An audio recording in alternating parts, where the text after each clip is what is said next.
ശബരിമല സ്വർണ്ണക്കൊള്ളക്കേസിൽ മുൻ Devaswom board president N Vasu SIT കസ്റ്റഡിയിൽ. ഇന്ന് വൈകിട്ട് 4 മണിവരെയാണ് കസ്റ്റഡി. കൊല്ലം വിജിലൻസ് കോടതിയുടേതാണ് ഉത്തരവ്.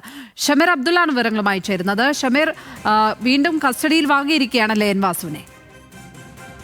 തീർച്ചയായിട്ടും ലക്ഷ്മിപത്മ, രാവിലെ 10 മണിയോടുകൂടിയാണ് എൻ വാസുവിനെ ഈ സ്പെഷ്യൽ വിജിലൻസ് കോടതിയിൽ കൊല്ലത്തേക്ക് എത്തിച്ചത്. വലിയ സുരക്ഷയോടുകൂടി എത്തിച്ചിരുന്നു.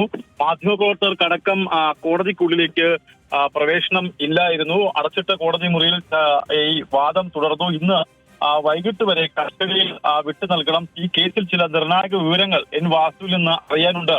അതുകൊണ്ട് തന്നെ ഒരു ദിവസത്തേക്കെങ്കിലും കസ്റ്റഡി ആവശ്യം പ്രോസിക്യൂഷൻ പറഞ്ഞു. ഇതിന്റെ അടിസ്ഥാനത്തിലാണ് 4 മണിവരെ ഈ കസ്റ്റഡിയിലേക്ക് വിട്ടത്. എന്തായാലും കോടതിക്ക് മുമ്പിൽ വാസുവിനെ പുറത്തേക്ക് ഇറക്കിയപ്പോൾ വലിയ പ്രതിഷേധം BJP പ്രവർത്തകർ ഉയർത്തി, കരിങ്കൊടികൾ ഉയർത്തി. അങ്ങനെ ഇപ്പോൾ വൈദ്യപരിശോധനയ്ക്കായി കൊല്ലം ജില്ലാ ആശുപത്രിയിലേക്ക് മാറ്റിയിരിക്കുകയാണ്. ഇതിനുശേഷം പ്രത്യേക കേന്ദ്രത്തിലേക്ക് എത്തിച്ച വാസുവിൽ നിന്നും വിവരങ്ങൾ ചോദിച്ചറിയും എന്നാണ് ഇപ്പോൾ അന്വേഷണ സംഘം വ്യക്തമാക്കുന്നത്. കൂടാതെ തന്നെ ഈ കേസിലെ മറ്റൊരു പ്രതിയായ മുരാരി ബാബുവിന്റെ ജാമ്യാപേക്ഷയും ഇന്ന് സ്പെഷ്യൽ കോടതി, വിജിലൻസ് കോടതി പരിഗണിക്കുന്നുണ്ട്. എന്തായാലും ഈ കേസിൽ മുരാരി ബാബുവിന്റെ കേസ് പറയുമ്പോൾ ഇതിൽ മുരാരി ബാബു കേവലം ഒരു ഉദ്യോഗസ്ഥൻ മാത്രമാണെന്നും കൃത്യനിർവഹണം മാത്രമാണ് നടത്തിയതെന്നും മുരാരി ബാബുവിന് വേണ്ടി അഭിഭാഷകർ കോടതിക്ക് മുമ്പിൽ പ്രതിഭാഗ അഭിഭാഷകർ പറഞ്ഞിട്ടുണ്ട്. എന്തായാലും ആ ജാമ്യാപേക്ഷയ്ക്ക് മേലിലും വാദം അല്പസമയത്തിനകം തുടരും.